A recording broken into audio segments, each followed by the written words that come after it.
vamos a describir e identificar las enfermedades reumatológicas, una clasificación. Vamos a ver el impacto que hacen estas enfermedades reumatológicas en la vida de la persona. Y vamos a tomar dos de estas enfermedades para hacer su esquema terapéutico, ¿no? Que es la artritis reumatoidea y la artrosis. Entonces, las enfermedades reumáticas, ¿no? Las enfermedades reumáticas se van a conocer como trastornos que van a afectar los componentes, ¿no? Del sistema osteomuscular. Es decir, son enfermedades que van a afectar a los tendones, a los ligamentos, a los huesos, las articulaciones y a los músculos. De acuerdo a la OMS, el 20% de la población mundial padece de algún tipo de enfermedad reumática. Es el segundo motivo de ausentismo laboral, ¿no? Y representa el 35% de las causas de invalidez en la población adulta, ¿no? Como podemos ver cómo es el impacto, ¿no? Que tiene estas enfermedades reumáticas. Entonces, ¿y cómo se clasifican esas enfermedades reumáticas, ¿no? Se clasifican de acuerdo a los grupos, ¿no? A los daños de los tejidos que van lesionando. En el primer grupo encontramos las enfermedades difusas del tejido conjuntivo. De estas, el más representativa es la artritis reumatoidea. También se encuentra el lupus eritematoso sistémico, la esclerodermia, la dermatomiositis. Después tenemos el grupo de la espondiloartritis, ¿no? Son enfermedades, ¿no? Que van a afectar las articulaciones, ¿no? A nivel de la columna. En estas vamos a encontrar, ¿no? La espondilitis anquilosante, la artritis psoriásica, como la más frecuente, ¿no? La artritis asociada a enfermedades inflamatorias intestinales. Y luego en el tercer grupo encontramos la artrosis, que es la enfermedad que afecta, ¿no? De degeneración articular. En el cuarto grupo encontramos las enfermedades asociadas a agentes infecciosos. El quinto grupo encontramos las enfermedades reumáticas asociadas a enfermedades metabólicas, enfermedades por microcristales, enfermedad de Gota, el hipotiroidismo, el hipertiroidismo y la diabetes. En el sexto grupo encontramos las neoplasias que afectan, ¿no? Todos estos componentes, ¿no? Osteomusculares. Los trastornos, en el séptimo grupo encontramos los trastornos neurovasculares. Ahí encontramos, ¿no? La articulación de Charcot, los síndromes compresivos, la distrofia simpática refleja. Luego, afectación del tejido óseo cartilaginoso. Tenemos la osteoporosis, osteomalasias, osteonecrosis, la displasia congénita de caderas, la condromalacia rotuliana. Y en los trastornos extraarticulares, ¿no? Ya por fuera de la articulación, lesiones yuxtaarticulares, alteraciones de discos intervertebrales, la lumbalgia, las fibromialgias. Y encontramos un grupo, excepto el décimo, las misceláneas, manifestaciones articulares. Ahí encontramos, ¿no? La sarcoidosis, la hemofilia, como los más comunes. Entonces hay que tener cierto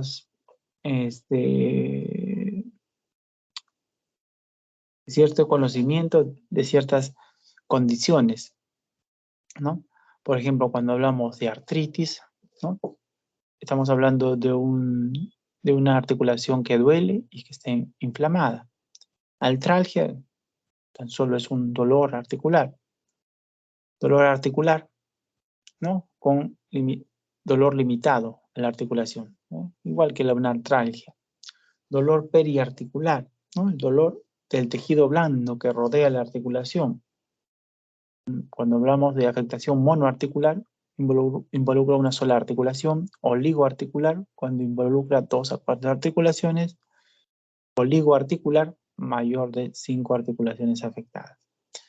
Cuando hablamos de artritis inflamatoria, entonces tenemos que tener en cuenta que existe, ¿no? la articulación está enrojecida, está hinchada, está caliente, está sensible al tacto. Artritis simétrica que afecta a ambos lados del cuerpo. También hay que tener en cuenta la diferenciación de un compromiso articular y uno extraarticular. Cuando es articular, el dolor es difuso en la articulación, ¿no? El paciente no logra identificar un punto doloroso. Cuando es extraarticular, es más localizado, el paciente lo logra identificar, ¿no? Con un dedo, ¿no? Donde le duele. Cuando es una afectación articular, cuando hacemos las movilizaciones, va a doler tanto activa como pasiva. En la extraarticular, va a doler básicamente cuando hace movimiento activo o cuando le hacemos una contrarresistencia, ¿no? A este movimiento activo. Cuando hay afectación articular, generalmente va a haber derrame articular. Más no va a haber, ¿no? Cuando existe una afectación extraarticular. Y bueno, ya en exámenes de laboratorio, ¿ya? Los reactantes de fase aguda están alterados en la articular, más no en las extraarticulares. Entonces vamos a hablar de esta enfermedad representativa, ¿no? Que es la artrosis. Entonces la artrosis es una enfermedad articular, ¿no? Está dentro de las enfermedades, ¿no? Reumáticas. Enfermedad articular crónica, degenerativa, ¿no? Que tiene un componente inflamatorio, caracterizado por la degeneración, ¿no? Una pérdida progresiva del cartílago articular, del hueso subcondral, ¿no? La artrosis es una enfermedad que afecta a toda la articulación, no solo al cartílago. Conforme la articulación se va dañando, claro que el daño primario va a ser el cartílago articular, pero conforme se va dañando la articulación, como vemos en el dibujo, en la parte derecha, ¿no? Como ya todas las estructuras, conforme ya se va dañando la articulación, va a haber engrosamiento de la cápsula, va a haber daño del cartílago, daño del hueso, inflamación sinovial, los ligamentos también se ven dañados, los tendones también se ven dañados, y por último puede haber una deformación, ¿no? En las artrosis severas. ¿Y cómo es la etiopatogenia de la artrosis? Bueno, en la artrosis va a haber una alteración, ¿no? Una alteración del metabolismo del cartílago. Es decir, va a haber un desbalance, ¿no? Es decir, el condrocito es el que forma, ¿no? La matriz extracelular. Entonces, esta matriz extracelular va a haber un desbalance en el cual va a haber más destrucción de cartílago que reparación del cartílago. Esto se va a desencadenar por algún mecanismo, por alguna alteración mecánica o biológica. Y esto va a producir, ¿no? Ese desbalance, ¿no? Entre el anabolismo y el catabolismo, ¿no? En el cual va a haber más destrucción del cartílago que reparación del cartílago. Entonces, la epidemiología, bueno, es la enfermedad reumática más frecuente a nivel mundial. Es más frecuente en el sexo femenino. Pasado la menopausia ya se equipara, ¿no? Se equipara la frecuencia. A mayor edad, mayor artrosis. Es así, pues, que a los 80 años, el 80%, ¿no? Está involucrado, ¿no? Con esta enfermedad de artrosis. Bueno, las articulaciones más afectadas son las que soportan peso, las que realizan movimientos repetitivos, traumas repetitivos.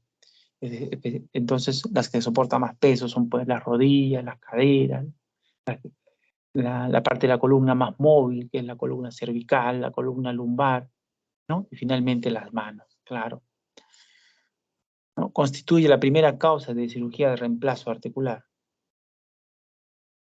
¿no? ¿Cómo clasificamos la artrosis? La artrosis por su origen puede ser primaria o secundaria. Primaria es, ¿no?, idiopática, ocurre en ausencia de algún factor predisponente. Y secundaria es, ¿no?, como su nombre lo dice, secundaria a algo, ¿no? Tiene una causa predisponente, puede ser una artrosis postraumática, puede ser una artrosis congénita del desarrollo, no, su origen, claro, el origen puede ser consecuencia de alguna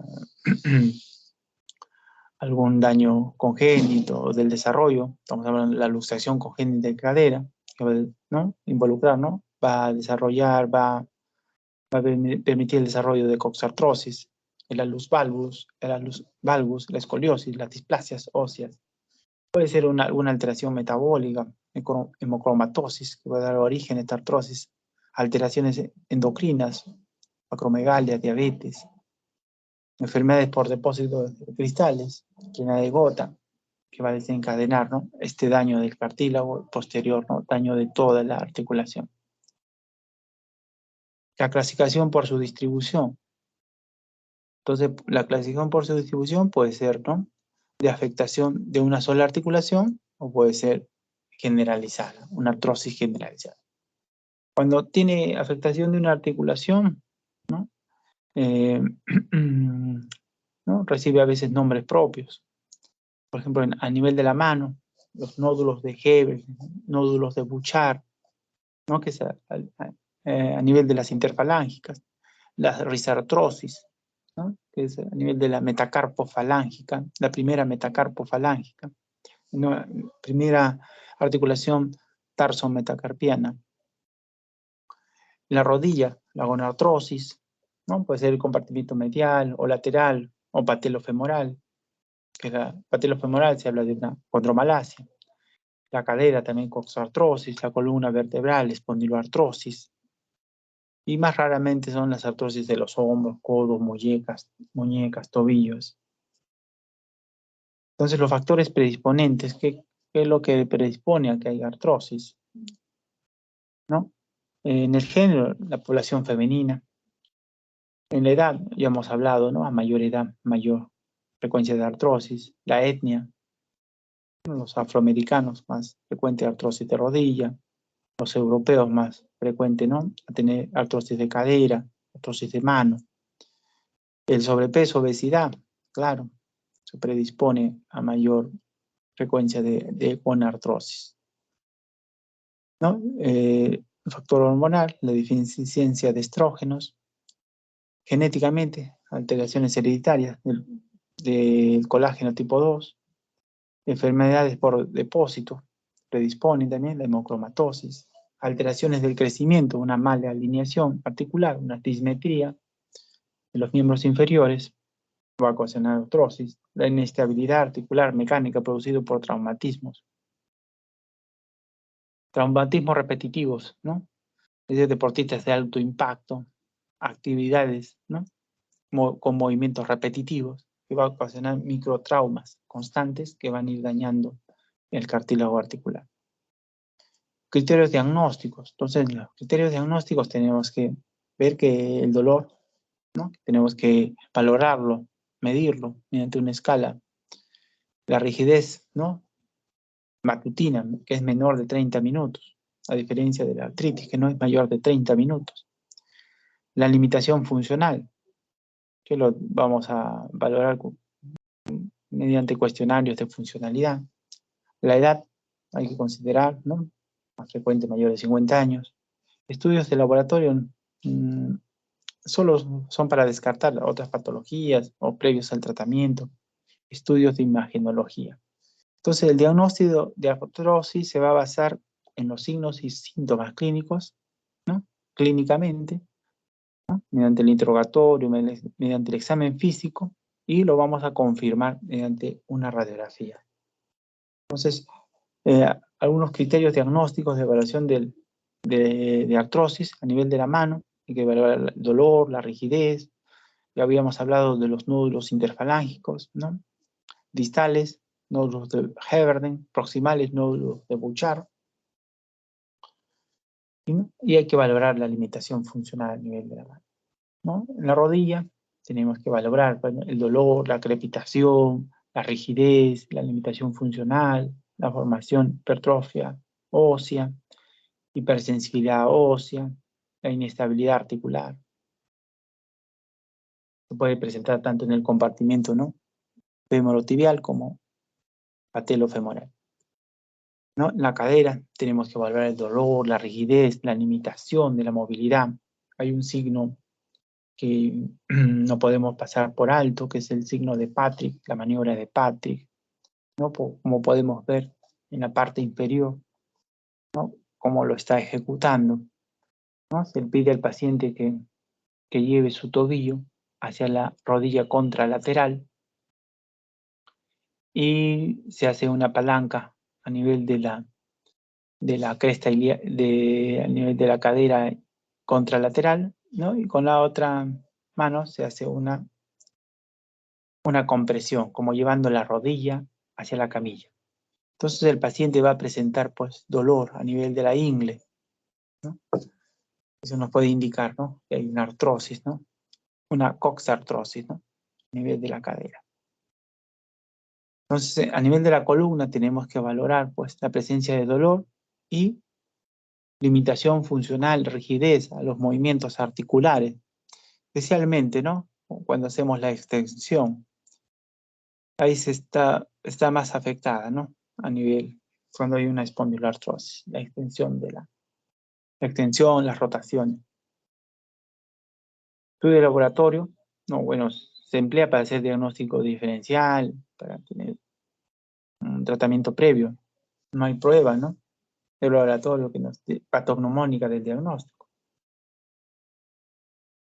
Estudio de imagen es muy importante, ¿no? Tenemos que tener muy en cuenta que en la artrosis, estudio de imagen, la radiografía, muy importante para su diagnóstico, como para determinar la severidad. Entonces, los hallazgos radiológicos, ¿qué vamos a encontrar? Vamos a encontrar una disminución asimétrica del espacio articular, formación de hueso subcondral, que son los osteofitos, la presencia de esclerosis subcondral, presencia de quistes subcondrales, de geodas. Bueno, todos estos hallazgos radiológicos los vamos a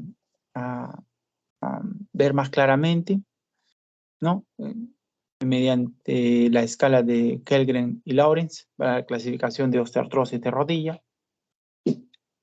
Entonces, vemos en la parte derecha, vemos, ¿no?, la parte superior, ¿no?, vemos los grados radiográficos que van del 0 al 4, la clasificación, ¿no?, normal, dudoso, leve, moderado, severo, y abajo están las características, ¿no? El grado 0 es lo normal, ¿no?, características sin datos de osteoartrosis.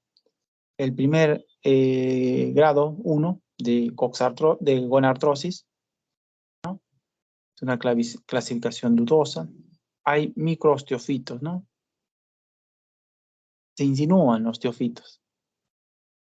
En el grado 2 ya es una clasificación leve de gonartrosis. El espacio articular aún está conservado, pero son definidos los osteofitos. Son pequeños pero definidos.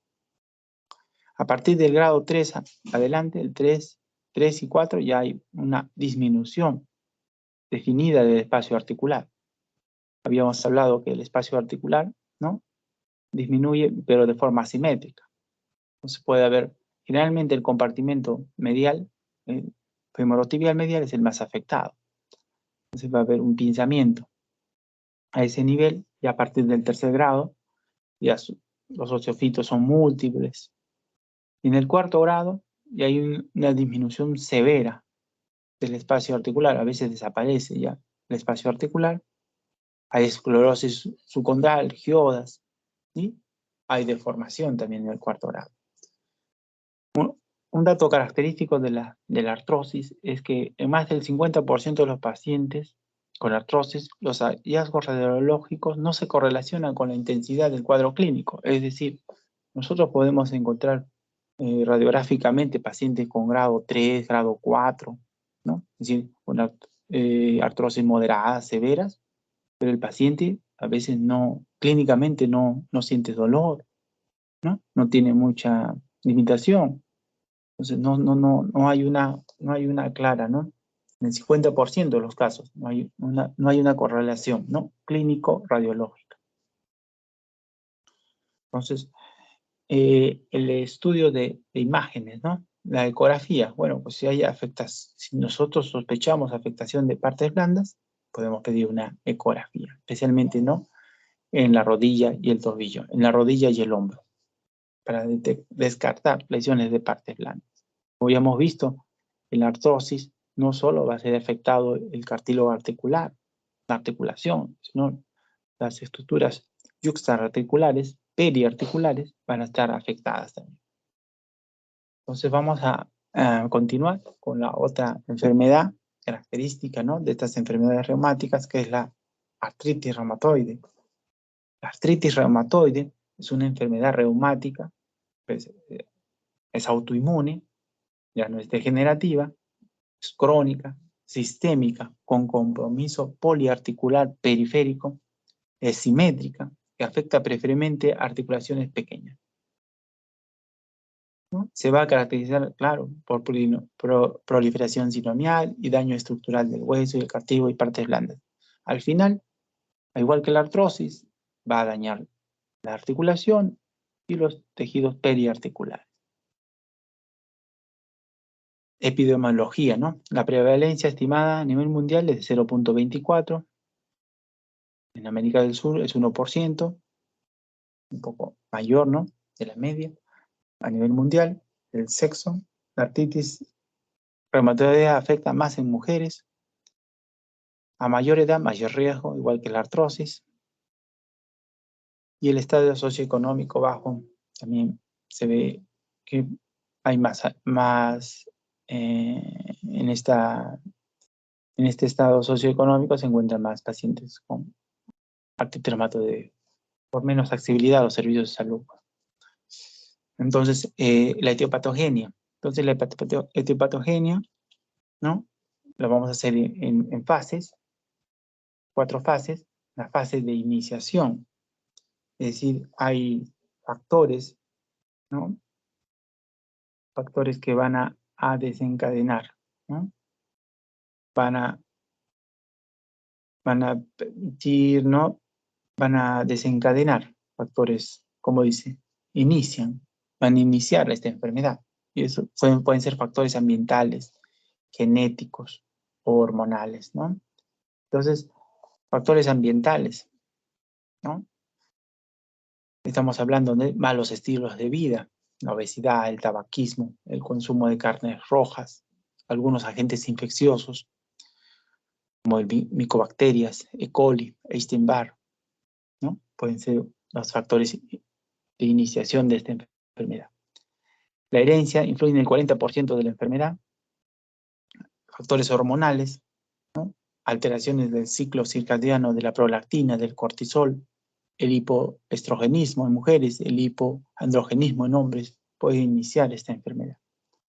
Entonces, una vez que se inicia, pasamos a la fase 2, reclutamiento e inflamación. La célula presentadora de antígeno estimula el linfocito T, ¿no? Acá podemos ver, ¿no?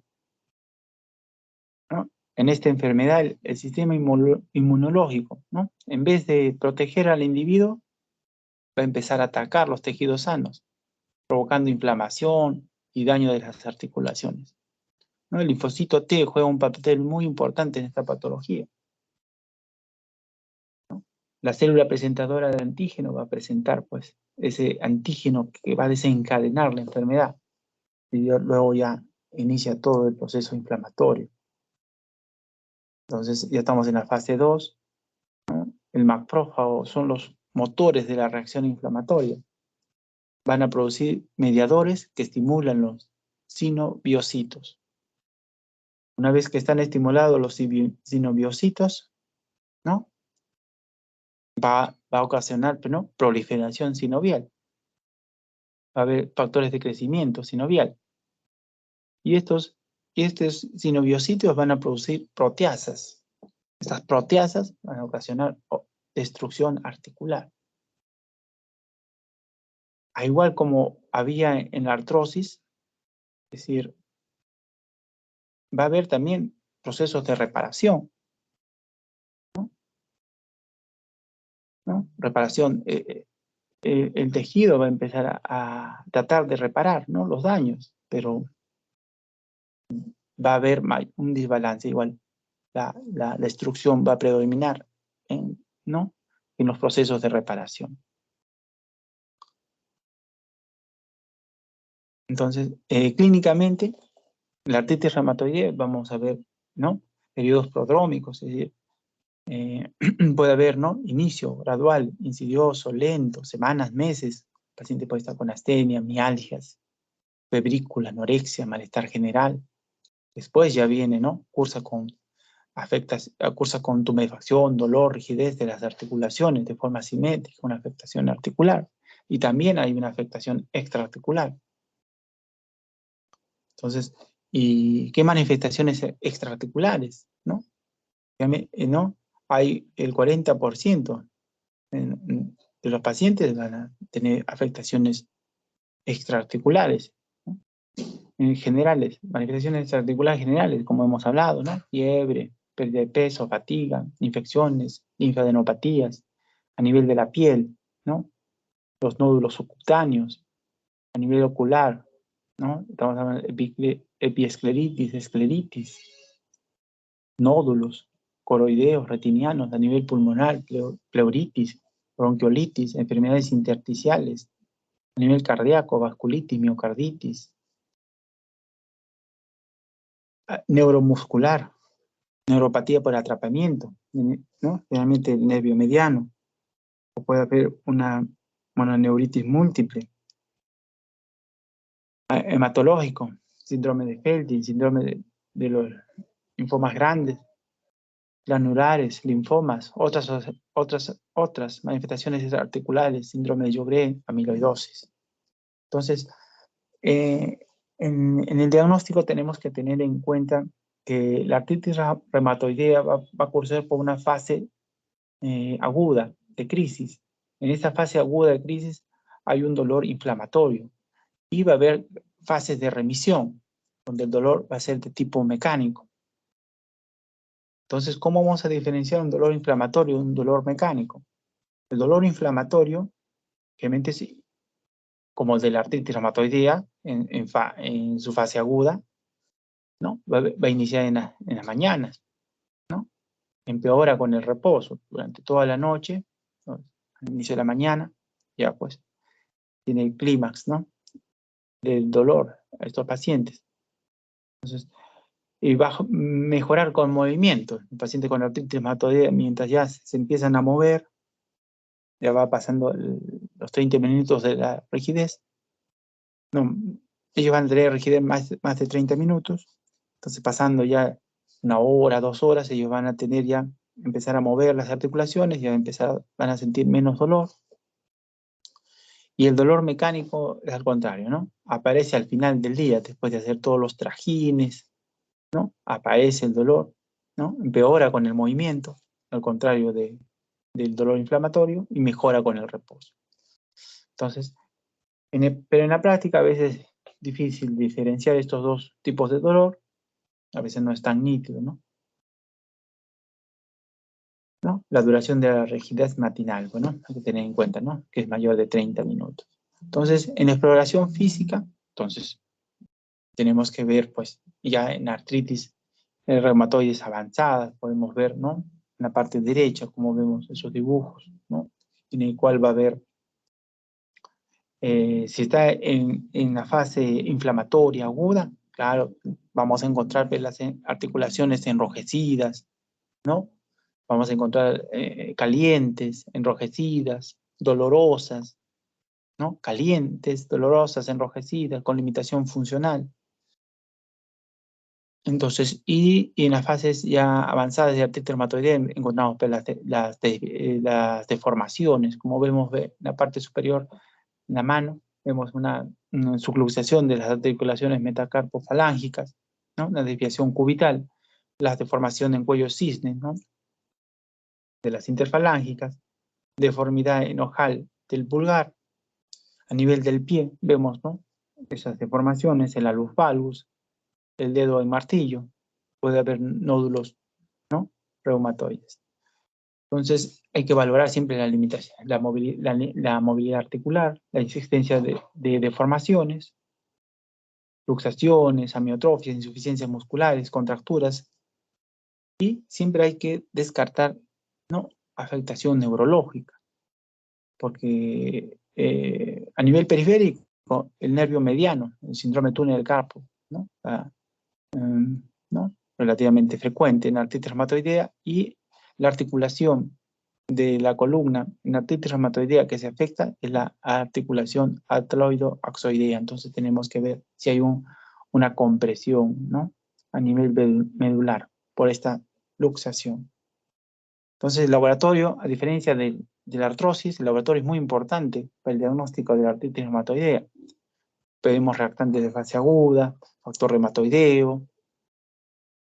La radiología también es muy importante porque va a permitir, ¿no? Hay varios signos radiológicos ya de una artritis no precoz, ¿no? En la fase evolutiva podemos encontrar aumento de la densidad de partes blandas, osteoporosis de los extremos óseos, erosiones, pinzamientos articulares. Ya hemos hablado de las luxaciones, metacarpofalángicas, metatarsofalángicas, ¿no? Destrucción articular. Entonces, el diagnóstico, ¿cómo hacemos el diagnóstico, no?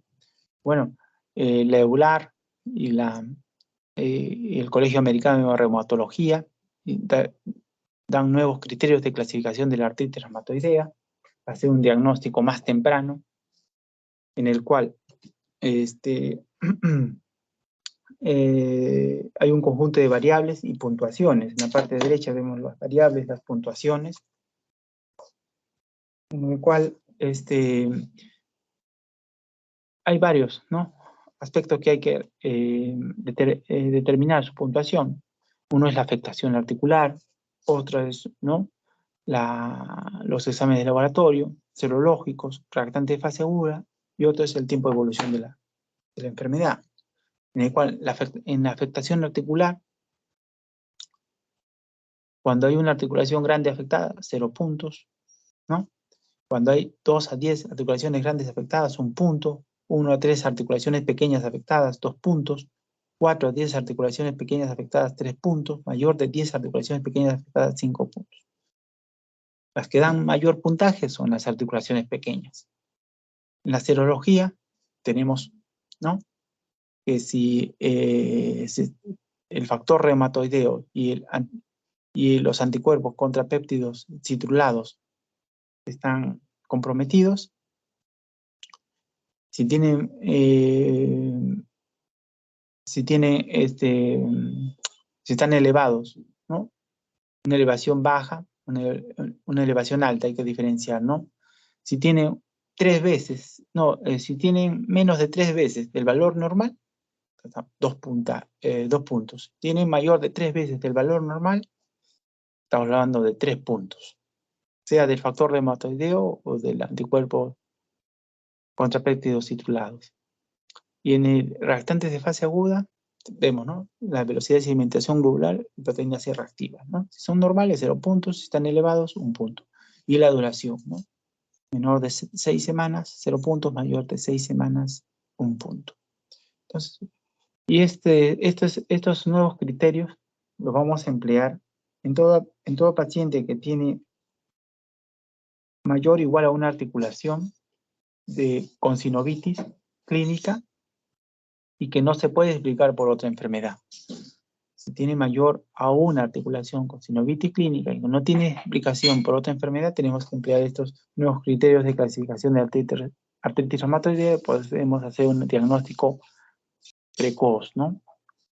Temprano, ¿no? De la artritis reumatoidea.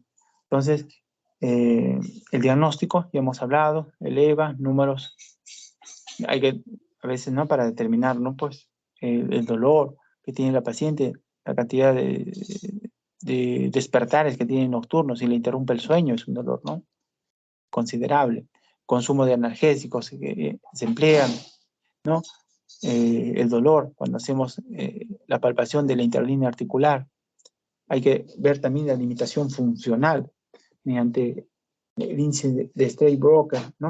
Como vemos, el índice funcional de Strait-Broker en la mano derecha tiene cuatro clases, ¿no? Clase 1, 2, 3 y 4. En la primera clase no hay limitación funcional. La segunda clase es una actividad normal, a pesar que hay cierta limitación. Clase 2 se conserva cierta autonomía, es decir, no realiza todas las actividades de la vida diaria.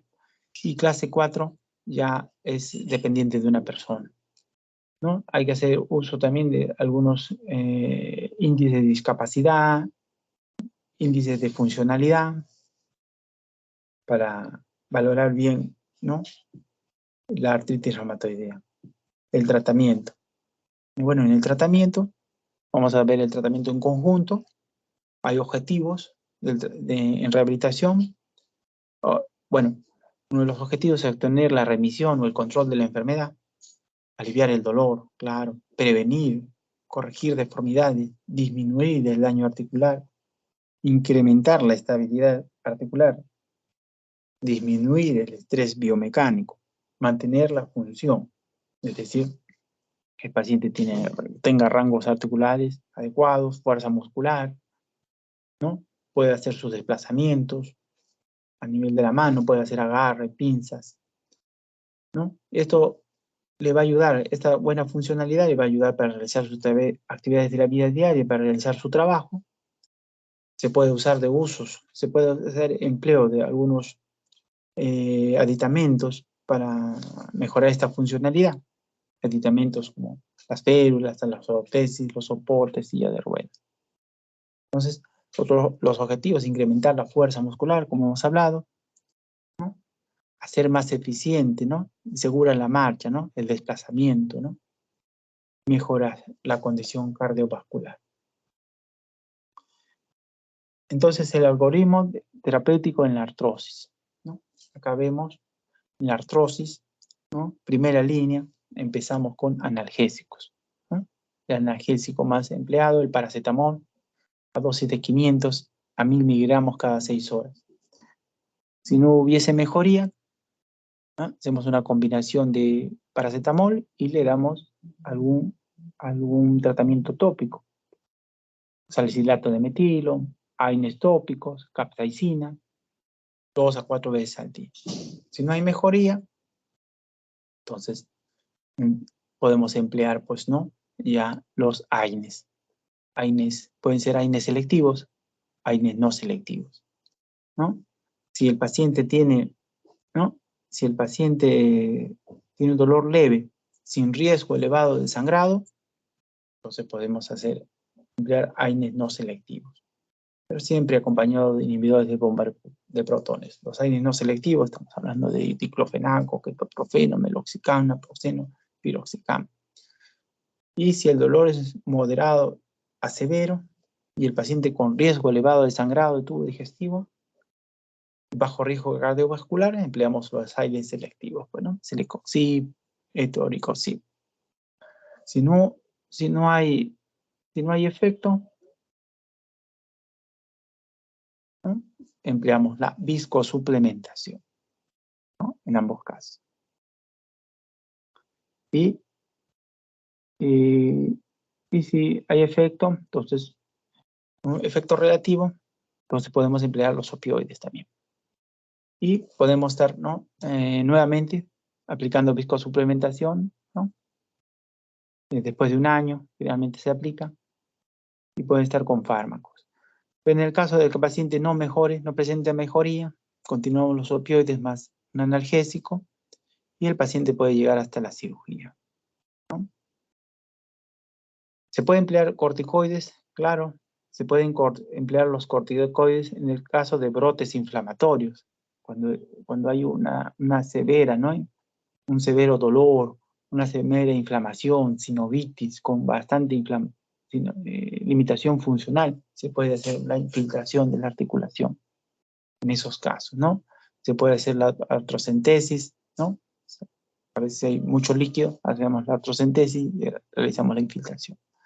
También Se pueden emplear los fármacos sintomáticos de acción lenta, la sulfato con glucosamina, la condroitina, los aceites no, los ácidos grasos insaponificados, ¿no?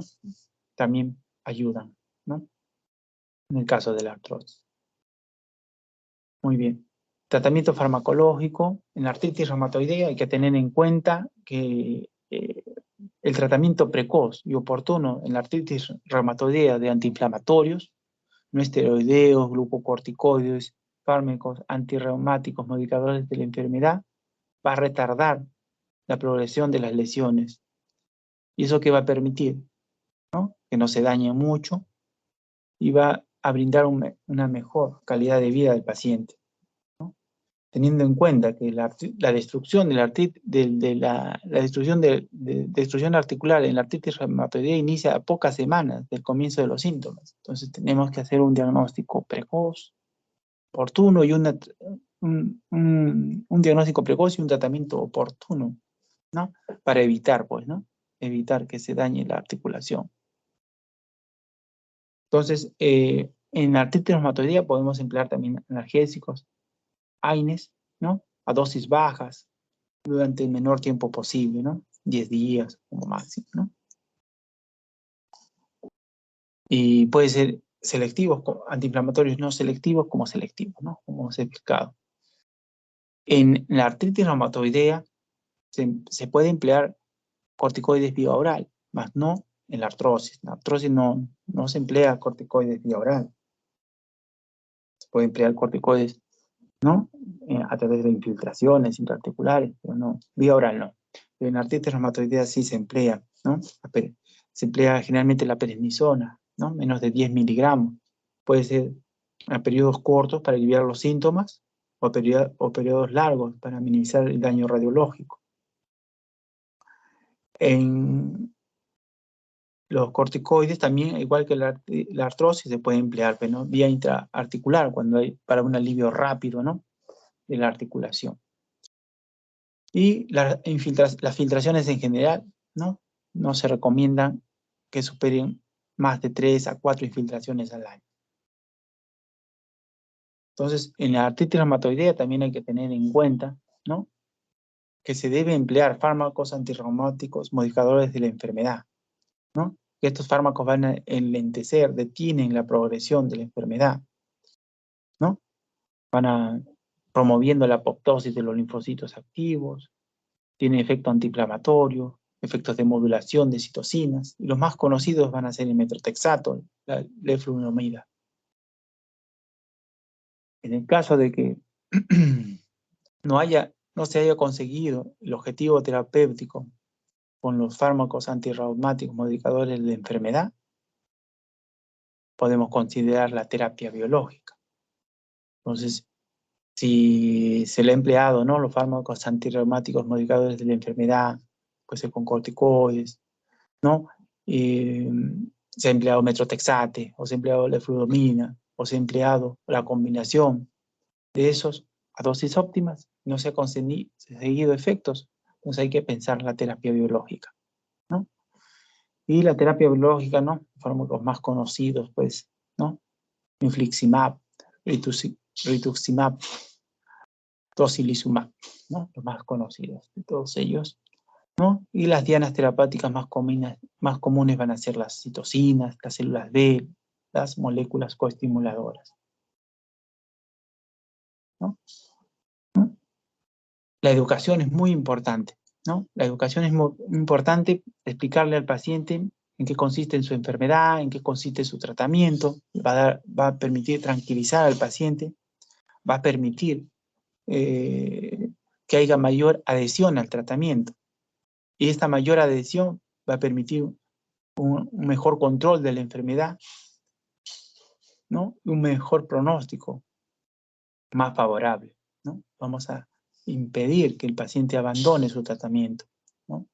El paciente ya comprende, ha sido educado, ¿no? El cual va a tener más confianza, ¿no? En recibir todos los tratamientos que le aconsejemos. El reposo absoluto no tiene ningún beneficio, ¿no? Puede producir complicaciones, ¿no? Complicaciones de la inmovilización. rigidez, ¿no? Acortamiento de los músculos, de los tendones, ¿no? Que van a tomar mayor tiempo, hacerle una rehabilitación para conseguir todos esos rangos articulares, ¿no? Solucionar esa rigidez. Por eso el reposo debe ser relativo, por periodos cortos durante el día, ¿no? Se protegen las articulaciones inflamadas, ¿no? Por momentos nomás se hace la inmovilización. Entonces, otros tratamientos no farmacológicos, estamos los medios físicos, los agentes físicos. Ahí encontramos la termoterapia, la electroterapia, el ultrasonido, la magnetoterapia, la laserterapia y la hidroterapia. Cuando esté en fase inflamatoria, ¿no? Vamos a emplear crioterapia, el frío, ¿no? El paciente está en fase inflamatoria, está con las articulaciones, ¿no? Enrojecidas, calientes, ¿no? Aumentadas de volumen, ¿no? Dolorosa la inmovilización, no le vamos a aplicar calor, ¿no? Le ponemos frío. Ya cuando pasa su fase no inflamatoria, ¿no? A su fase no inflamatoria, ya podemos emplear calor para reducir la rigidez. La electroterapia podemos emplear en ambas fases, inflamatoria y no inflamatoria. El ultrasonido, cuando es pulsátil, fase aguda, subaguda nomás. Si es en fase ya de remisión, entonces empleamos ya el ultrasonido no onda pulsante, ya continua. Onda continua ya produce calor. Magnetoterapia, ¿no? Efecto analgésico, antiinflamatorio, de regenerador de tejidos. Pero este regenerador de tejidos no va a tener mucho efecto, ¿no? En la artrosis, en la artritis, pues, ¿no? Generalmente se emplea más en desgarros musculares, en fracturas, desgarros tendinosos, en eso. Va a tener su efecto regenerador. Igual el láser terapia, ¿no? Tiene disminución del dolor, en la rigidez matinal, en fase de remisión se va a emplear. La hidroterapia, también igual, la hidroterapia, pues, es el agente físico para recuperar rangos articulares, pero en fase de remisión, pues, ¿no? No en fase inflamatoria, porque la hidroterapia es ¿no? Con agua temperada, ¿no? Y se va a conseguir mayor movimiento articular, hidromasaje, fortalecimiento. Entonces, el ejercicio terapéutico también es muy importante, pero en la artritis reumatoidea hay que tener muy en cuenta, ¿no? Que si hay un considerable grado de inflamación, si nosotros hacemos ejercicio, vamos a aumentar la presión intraarticular, el paciente va a tener más dolor, ¿no? Al principio no, pues, ¿no? Ejercicios activos libres, ¿no? Lo que él pueda flexionar, lo que él pueda extender.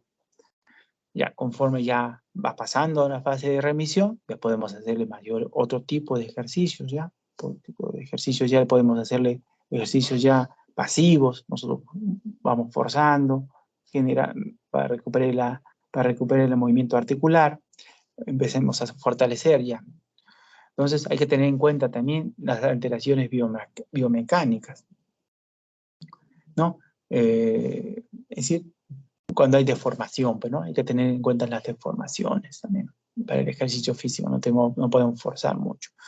Hay que tener en cuenta el estado muscular, ¿no? No tiene mucha masa muscular, ¿no? Que no le podemos exigir, ¿no? Tantas repeticiones, tanta frecuencia del ejercicio. Igual está comprometido el sistema cardiovascular y considerar la edad del paciente, ¿no? El ejercicio terapéutico en general va a mejorar la independencia funcional, la calidad de vida de los pacientes. Hay diferentes tipos de ejercicios, ya hemos hablado, pasivos, activos, isométricos, isotónicos, de resistencia, de estiramiento, recreativos. Una parte importante del tratamiento no farmacológico es la terapia ocupacional. En la terapia ocupacional, sus objetivos, ¿no? Mejorar el desempeño de las actividades de la vida diaria, actividades de la vida diaria básicas, ¿no? Que se vista, que se asee, que se haga su higiene y que se lleve el alimento a la boca, ¿no? Esas son las básicas. Bueno. Y instrumentales hay otros tipos que realice tareas del hogar, ya esas actividades de la vida diaria instrumentales, ¿no? Prevenir limitaciones funcionales, facilitar la adaptación, mejoría del estado emocional, la participación social. Y más técnico, intervenciones de terapia ocupacional, protección articular, ahorro articular. La parte superior vemos cómo, ¿no? la paciente está haciendo una carga de una cacerola o una mano. Entonces, para que ahorren, para que proteja su articulación, ¿no? Mejor sería que lo haga de forma bimanual. Si tiene paciente con artritis reumatoidea, afectación, ¿no? de esas articulaciones. Economía. La economía de esfuerzo, ahorro de energía, ¿no? Entonces, hay que enseñarle al paciente que priorice actividades, que planifique sus actividades, qué actividades va a hacer el día de hoy, no va a querer hacer en un día todo lo que puede hacer en una semana, ¿no? Que planifique qué va a hacer hoy día, mañana, pasado mañana, ¿no? Que priorice qué actividades son más importantes, ¿no? Que entre actividad y actividad haya descanso y aprenda a delegar tareas, ¿no? Bueno, si él no puede hacerlo, ¿no? Delegar, ¿no? Que otros lo puedan hacer para él, ¿no? Con el objetivo de ahorro de energía, economiza esfuerzo. 3. Modificar el entorno laboral. Como vemos allá, en la parte central, vemos ahí la persona que está sentada con malas posturas, ¿no? Entonces, se le dice que modifique el entorno laboral, ¿no? Que ya tiene otra silla, la parte, esa silla le da mejor postura, la columna está recta, las manos, como están los codos a 90 grados. Entonces, modificar el entorno laboral, ¿no? Para ayudar, ¿no? A que no haya dolor articular. Promoción, uso de ortéticos y de adaptaciones. Como podemos ver en la parte inferior, ahí tenemos un ortético que evita, ¿no? Que va a prevenir o va a corregir, va a prevenir y va a dar una mejor funcionalidad en el caso que haya una desviación cubital, ¿no? En la paciente de artritis reumatoidea. En la parte central vemos cómo el cepillo, el peine tiene ¿no? el agarre más grueso, para que pacientes que no pueden hacer puño pueden realizar esas actividades. En la parte derecha vemos cómo han hecho un ortético para adaptar el tenedor y el paciente pueda comer, ¿no? Sin hacer pinzas. Y es muy importante la educación, la orientación en la terapia ocupacional. Entonces, otros tratamientos no farmacológicos son las ortesis, ¿no? Ya habíamos hablado, ¿no? Que en la artritis reumatoidea, ¿no? Se ve afectada, ¿no? La articulación atroxoidea, cloidoaxoidea, ¿no? Puede haber luxaciones, entonces puede usar un collarín que protege la columna, controla el movimiento. A nivel de miembros inferiores, los ortesis tienen en común una función principal: prevenir las deformidades, alivio del dolor, disminuir la inflamación. En miembros inferiores se utiliza básicamente para evitar disminuir deformidades óseas. Vemos ahí que se está empleando un ortético en la parte inferior, que es para la corrección, ¿no? Alineación de la articulación, ¿no? Metatarso-tarsiana, ¿no? Hasta mañana. Ok.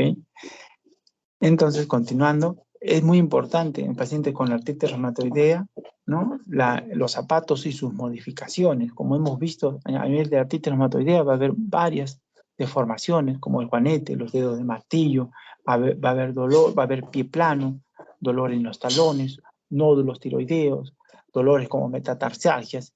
Entonces, el tamaño correcto hay que indicar al paciente para evitar la fricción a nivel del pie y del zapato, una puntera amplia, ¿no? Pacientes con artritis reumatoidea no pueden usar zapatos en punta, puntera amplia, que no compriman lateralmente los dedos, ¿no?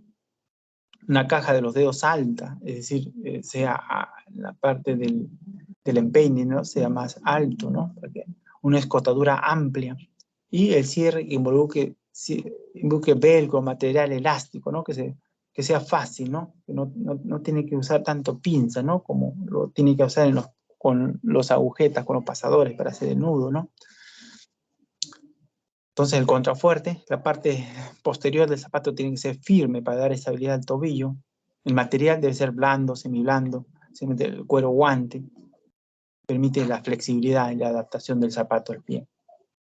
Entonces, y por último, tratamientos no farmacológicos, tratamientos quirúrgicos.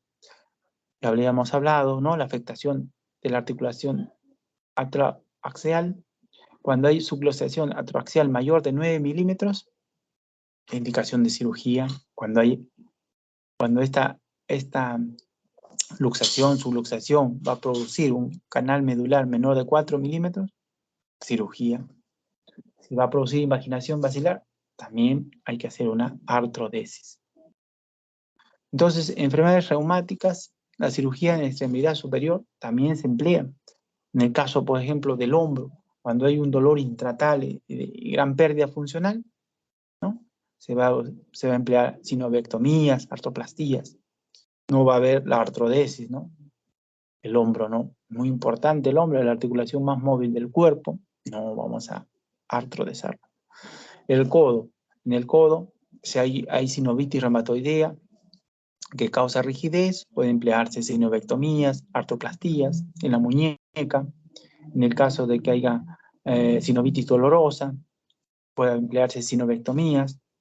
Cuando hay una severa deformación, inestabilidad, dolor incapacitante, se puede emplear artrodesis. Cuando haya desviación cubital, transferencias tendinosas, a nivel de los dedos, se puede hacer una artroplastía cuando hay afectación, ¿no? De la articulación carpometacarpiana del pulgar, cuando hay las articulaciones metacarpofalángicas, que son muy afectadas en la artritis reumatoidea, se le puede hacer una artroplastía, ¿no? Una artroplastía. Y en las interfalángicas proximales, claro, puedes realizar artrodesis o artroplastías en las deformidades de cuello de cisne. Y por último, en la cirugía de la extremidad inferior, ¿no? Cuando hay dolor intratable, gran pérdida funcional en la cadera, puede ser una artroplastía. En las rodillas también se puede emplear, ¿no? La sinovectomía, la artroplastía a nivel del pie. Finalmente en el pie se emplea cuando ya las deformaciones, ¿no? Limitan la deambulación. Se puede hacer artroplastías, osteotomías una resección de las cabezas de los metatarsianos y artrodesis subastragalina, ¿no? También se puede emplear, ¿no? Para que el paciente deambule, ¿no? Sin dolor y con mayor funcionalidad. Muy bien, entonces ya hemos concluido la clase teórica de rehabilitación de enfermedades reumáticas. Son muchas enfermedades reumáticas, solo hemos tocado las más comunes que vemos, ¿no? En la práctica clínica, que es la artrosis, ¿no? Y hay que tener en cuenta, ¿no? La artritis reumatoidea también. Muy bien. ¿Alguna pregunta de la clase teórica?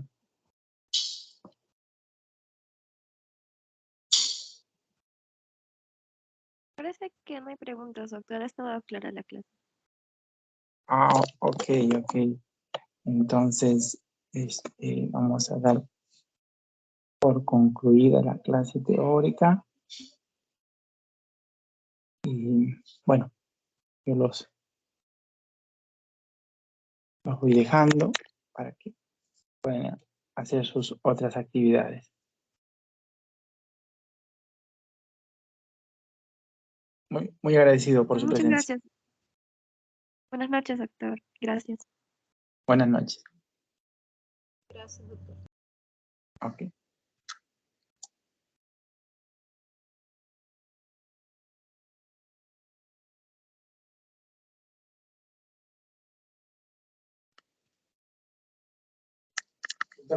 Doctor, buenas noches.